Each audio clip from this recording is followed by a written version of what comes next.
Sorry about that.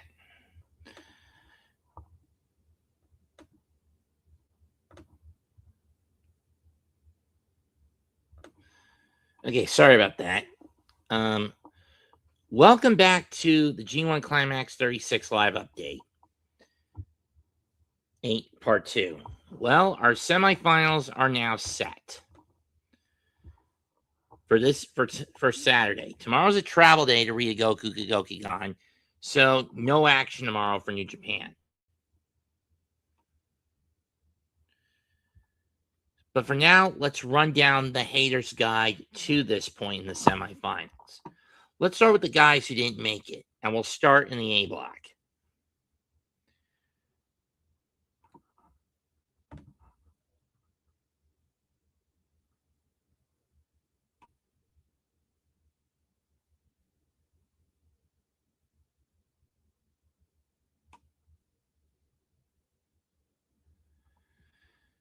And the worst of the worst in the A block was the Great Okan. You know, for a guy who has both the Never Openweight 6-man titles and the IWGP tag titles, in addition to being a master of 15 to 17 different disciplines of martial arts, I would have expected you to at least do better and play it straight up and prove it. Instead, you chose to rip pages right out of the House of Torture's playbook and perform to one of your worst G1 performances in your career. To show how much of a monster you are. Would I be too surprised that after you and Hanare dropped the IWGP tag, and then you, Hanare, and Ospreay dropped the IWGP 6-man, Never Openweight 6-man tags, that you leave the Empire and join the House of Torture? I would not be too damn surprised if that happened. Hell, I wouldn't mind you staging a coup against Narita to take it over. But get your own head out of your fucking ass, dude. I mean, what happened to the guy who saved a little girl from getting raped in 2020, a 13-year-old kid from nearly getting assaulted in Kawasaki back in 2022? What happened to that, Okan? God, dickhead. Jake Lee. I used to have a lot of respect for this guy when he was in Pro Wrestling Noah, but he has really devolved since coming to New Japan to being a follower as opposed to the leader he was on board in the Den, as opposed to the leader that he was in the Arc. On the Arc. Like Okan, you finished 3-6. You even got the tiebreaker over your stablemate. And like your stablemate, you had to take shortcuts to get all 3 of your wins. Good God. And you couldn't even spoil the IWGP Heavyweight Champion from getting into the final, getting into the semis. How pathetic. Yuto Ice. Well, not bad for a debut, but you pretty much ended up how I expected, a 4-5 record.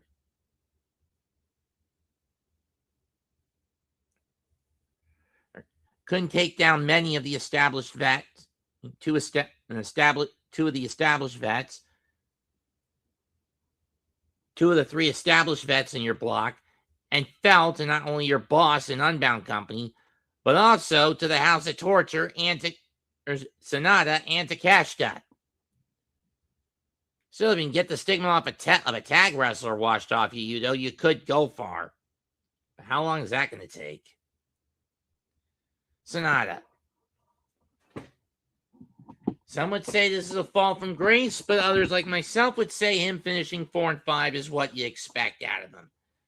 But if you look at his track record going back to his debut in 2016, and 4-5 is a constant with him. No matter what identity he takes.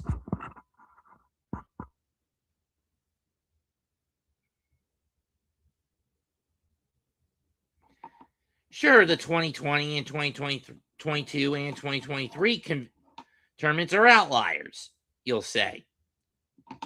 And they are.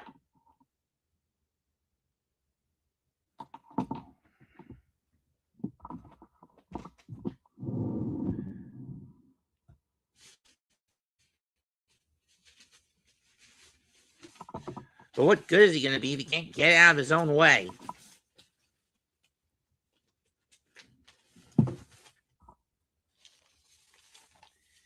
In all honesty, I don't know. Here it is, last year's event, where he also finished with 8 points.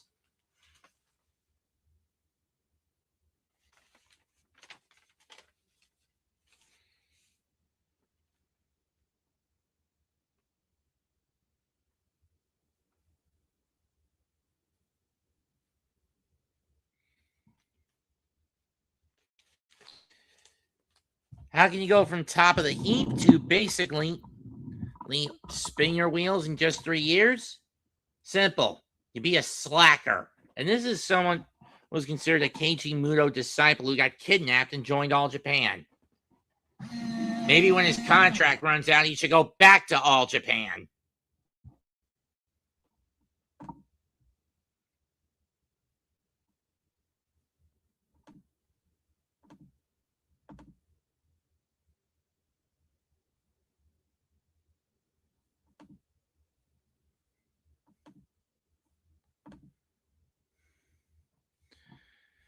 But that's just me.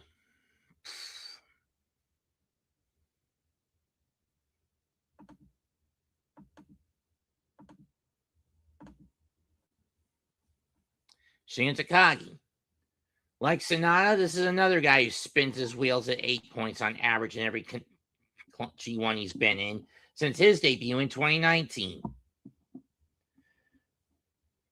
Oh, sure, you can make the 20 with the 2013 and 2023 tournaments serving as outliers.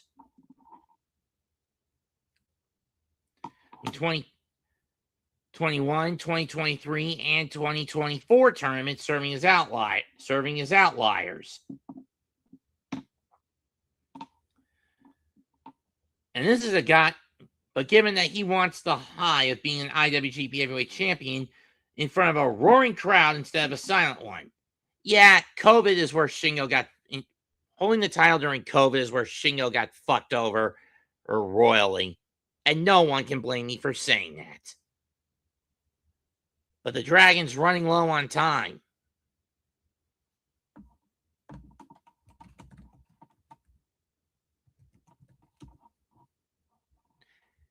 At 43, he's coming up on his... The Dragon is about to turn 44, which means he doesn't have a lot of tournaments left. So he better make the few that he's got left count.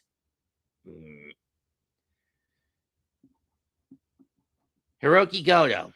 Kind of like, much like with the other 3, this is where I expected him to wind up. At 8 points. Had he gone into last year's as IWGP Junior Heavyweight Champion, he would have gone in with would have come out of it finishing with a 10 spot.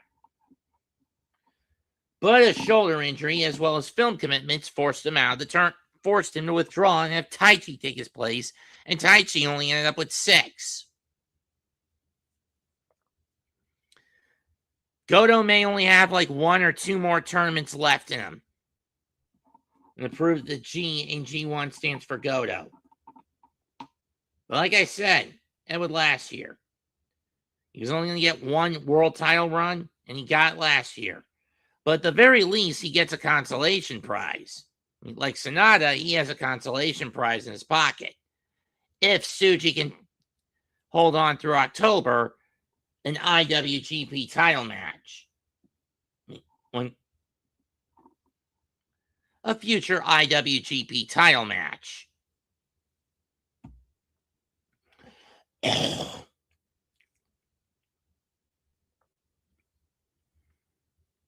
Bull no leg. So close and yet so far, yet again, a wrestler who uses House of Torture-esque antics chips him from going into the playoff rounds. But Bolton is showing consistency and the future of possibly a Gaijin babyface ace and a legitimate threat. Can the Cosmic Beast... Well, I know the Cosmic Beast will be back.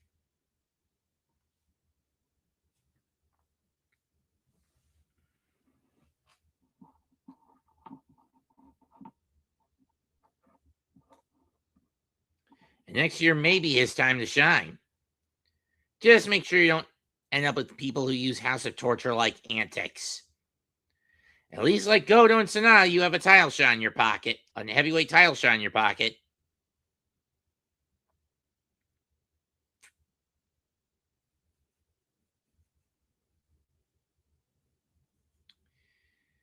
So close yet so far from going for a repeat to cash up, but the curse usually hits. But the G1 curse usually hits rather commonly.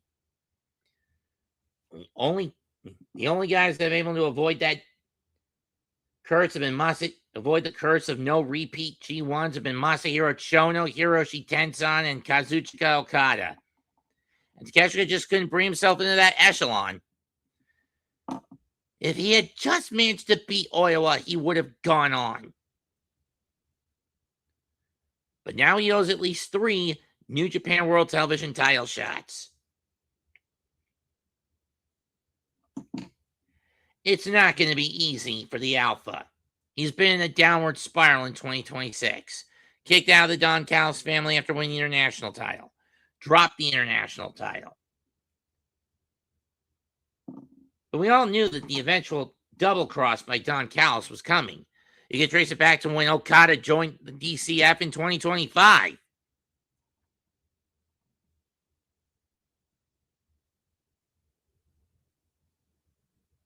But once Takeshita gets this belt off his waist, maybe things will go back to normal for him. I don't know. Moving on to the B block. Shota Umino. A set of back-to-back concussions within a 5-day span. Losing the global title to Gabe Kidd, and then getting concussed by Zack Sabre Jr. on night 1, forcing him to fall out. Now you're going to be out for over a month at minimum. This kid just can't catch a break. I mean, this kid just cannot catch a break.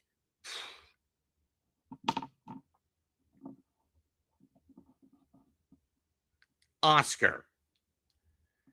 Well, like I said, for a 8 points is what you expect at most for the majority of debutantes in this tournament. And this big German giant proved to be quite a monster in his own right. He wins over Unbound Company brother Joe Maloney, win a never openweight title shot in his pocket against Aaron Wolf, and a win over the House of Torture on night 1, plus the forfeit. And he had quality matchups against Uemura, Zack Sabre Jr., and Hanare, putting up one hell of a fight to try to get the IWGP Tag Title shot. Better be thankful that your partner got it.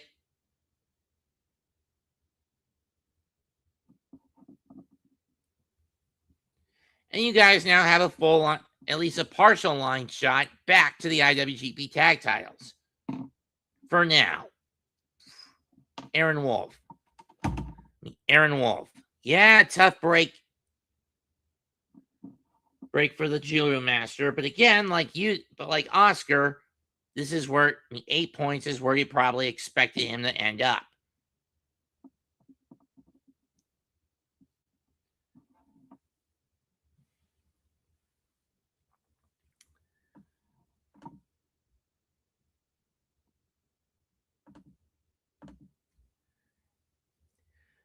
And is where you expect him to end up. And hey, at least he's got a global time.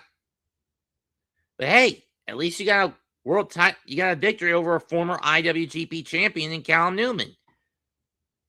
And if Newman chooses to defend his title shot instead of going right after the title, which I wish the winners of this tournament would go back to instead of immediately cashing in.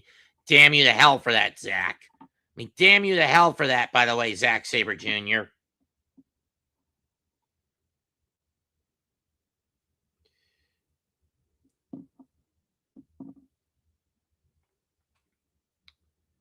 Or if Newman wins the title, you get first crack. You or Maloney would get the first crack.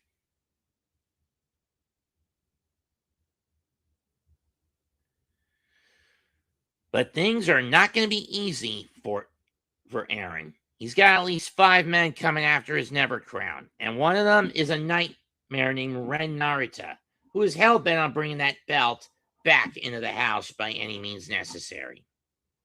Hanare. 8 points, again, where I expected him to land with this tournament.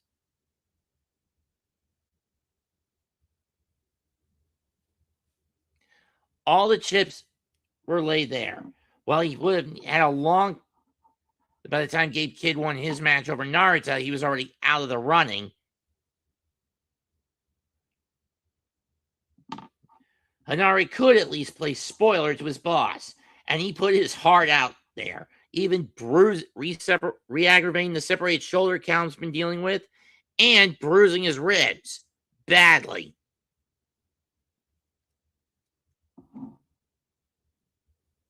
But in the end, he just came up short. And when you throw in that they have possible challengers for, he and O'Connor have possible challengers for his tag titles waiting in the wings, it's not going to be easy. Whether that come in the form of Unbound Company or the Mighty Don't Kneel, that's dependent on the bookers. Next up, Drill Maloney. He got screwed by circumstance. Even if Umino had been healthy, the outcome wouldn't have changed all that much. But key losses to Zack Sabre Jr., Oscar, and Aaron Wolf did him in. And Hanare and Aaron Wolf did him in. He had he had a good outing, 5-4, where you expect someone like the Driller to end up. But again, the fact that injury bit his block and screwed him out of a match essentially cost him.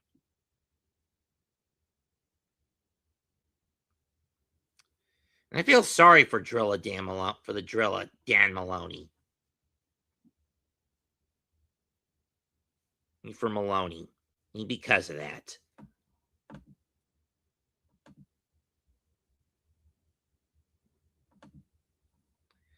Zack Sabre Jr. He tried, I'll give him that much, to climb out of the 1-4 hole, but everyone else winning and him, but with everyone else that was ahead of him basically not losing, the game of catch-up just proved to be too much for Zack to overcome, and he got mathematically knocked out. I'll give him credit as a former G-1 winner for trying his damnedest to climb out of a 1-4 hole to try to get back in the race. He tried, but it just wasn't enough. Especially when Callum, Narita, Gabe, and Uemura just weren't fucking losing. In the key matches, he needed them to lose.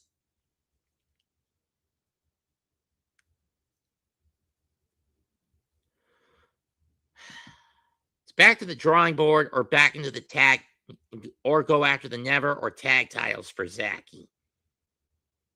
But we'll see how it plays out.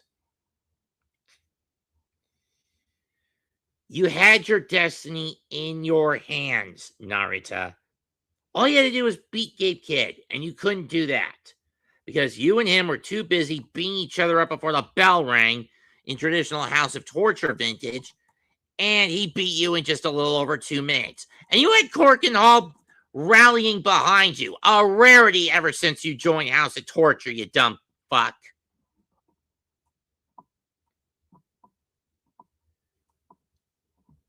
But in the end, it just did you in. But in the end, your desire to play outside ring games with Kidd instead of getting the thing in the damn ring when you were getting the match in the damn ring when you were supposed to, fucked you over. Tough break, kid. And this is the kid that Evil left the keys to the House of Torture to. The sooner Okan leaves the United Empire and joins the House and stages a coup to get rid of Narita, the better.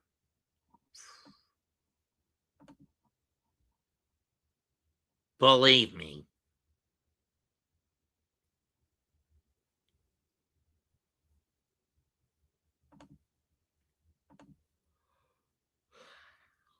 The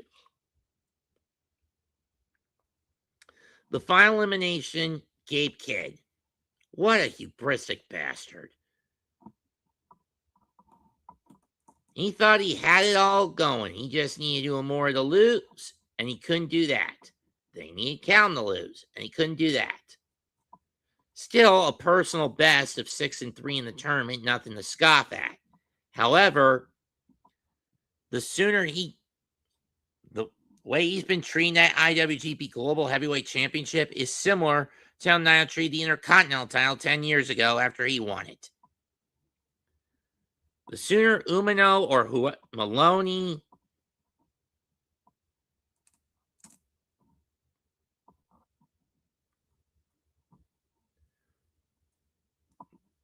Maloney come at Uemura, Umino, or Maloney come after him to rescue that belt, the better. Though I don't see Kid dropping it until Tokyo Dome. Until the Tokyo Dome. You want to fuck the lion mark you once wrestled on with pride, even as part of Bullet Club? Don't wait until your head gets put in the grinder, kid. Okay. Now that we've gone through the 16 men that failed to get to this point, let's go over the 4 that did make it. Starting A block with IWGP Heavyweight Champion Yota Tsuji. This is the 3rd year in a row Tsuji has made it to this point in the tournament. 2024, he fell in the finals to Zack Sabre Jr. 2025, fell in the semis to Evil. Now in 2026, he looks to do something that no one's done since Kensei Sasaki during the 2000 G-1 Climax. Enter the tournament as IWGP Heavyweight Champion and leave as IWGP Heavyweight Champion. With both the trophy and the IWGP Heavyweight Championship in hand. We've seen it can be done. That can be done.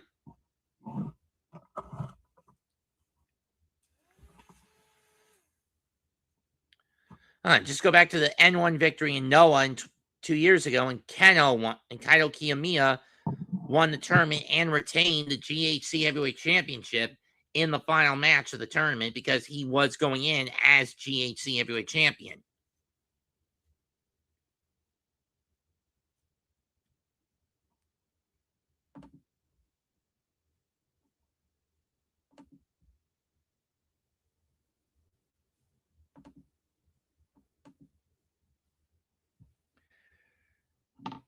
But Tsuji's going to have his work cut out for him. Uemura is a longtime generational rival. From singles matches to hair versus hair to global championship matches. For the most part, Uemura has seldom beaten Tsuji. But maybe he can get the win over the champ this time. But Tsuji is looking to run the table. Can he do it? I don't know. Opposite him in the A block, Ryohei Oiwa. Oiwa made it the furthest for TMDK? Talking about Freaky Friday. Between the two men, Oiwa did something? Talk about Freaky Friday. Out of between the 2 members of TMDK that are part of this tournament, Oiwa made it the furthest? Huh. But then it goes to show that Zach's tutelage does bear some fruit. Getting victories for Hiroki Goto, Bone Ole, Konosuke Takeshita, Jake Leeson, and Great Khan, but also laying colossal eggs against Yota Tsuji, Shingo Takagi, and Yuto Ice. This is a far more aggressive Oiwa. And this kid better prove that he is mighty and show the world why the mighty don't kneel. Now moving on. Opposite them in their respective matches. Let's start with B2, with B block C2.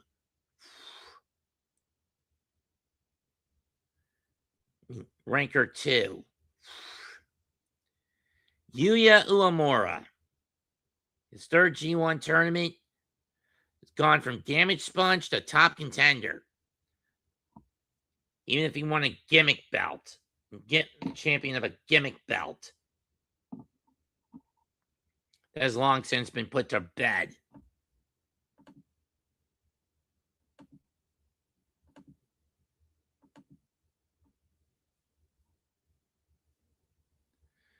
This is going to be one of his toughest matchups. Against a man he's seldom been able to beat, both during pre-excursion and post-excursion. Uemura cannot let his last one-on-one match failure slide.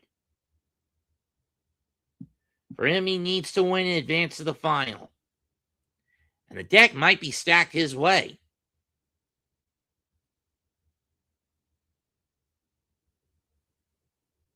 Having beaten a former heavyweight champion, Zack Sabre Jr., to get to this point. It was one of his 6 victories to get to this point. But will he be able to pull it off? I don't know.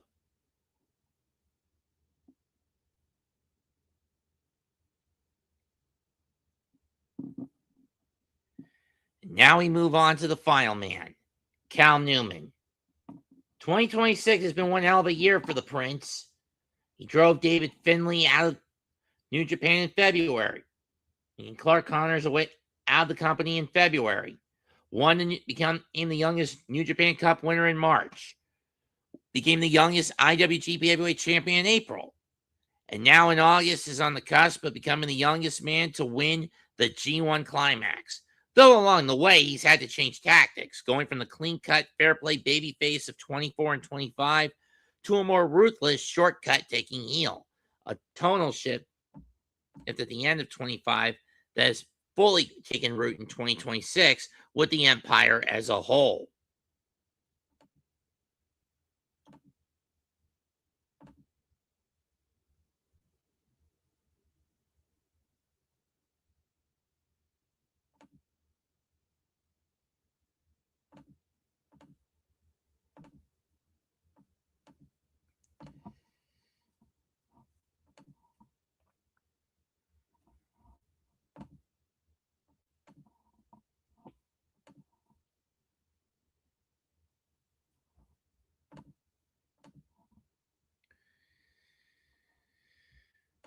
And considering if he wins, he'll be facing one of two. If he beats Oiwa on Saturday, he'll be facing one of 2 familiar foes. The man who took the belt off him and caused him the separated shoulder injury he's been dealing with, combined now with the bruised ribs he recently got at the hands of his own stablemate.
It'll be his first matchup against Oiwa in the semis.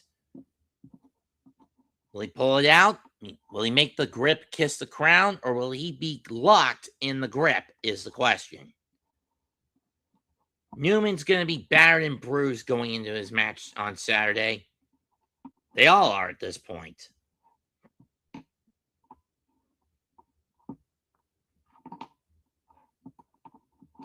But Cal may have the best shot. But the prince wants to reclaim his throne, and he'll stop at nothing to get it.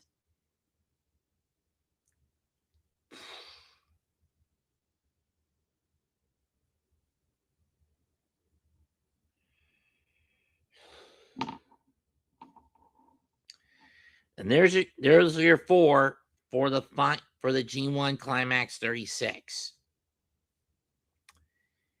As for my picks for the matches, Uemura over Tsuji, Newman over Oiwa, Newman over Uemura. Yeah. I'm saying Oiwa and Uemura kiss the crown, and they make way for the prince. And then we get Tsuji versus Newman all over again at the soonest in Ryogoku in October, at the latest Wrestle Kingdom in January. That's how I'm looking at things. I mean, 2026 has been the year of the prince. Now let's keep it rolling. Comment, like, and subscribe. I'm Mets2128. Goodbye. Subscribe to both the Jedi Sports Media Network and the and my channel, Mets2128. Goodbye and good night. Bang, bang, bang.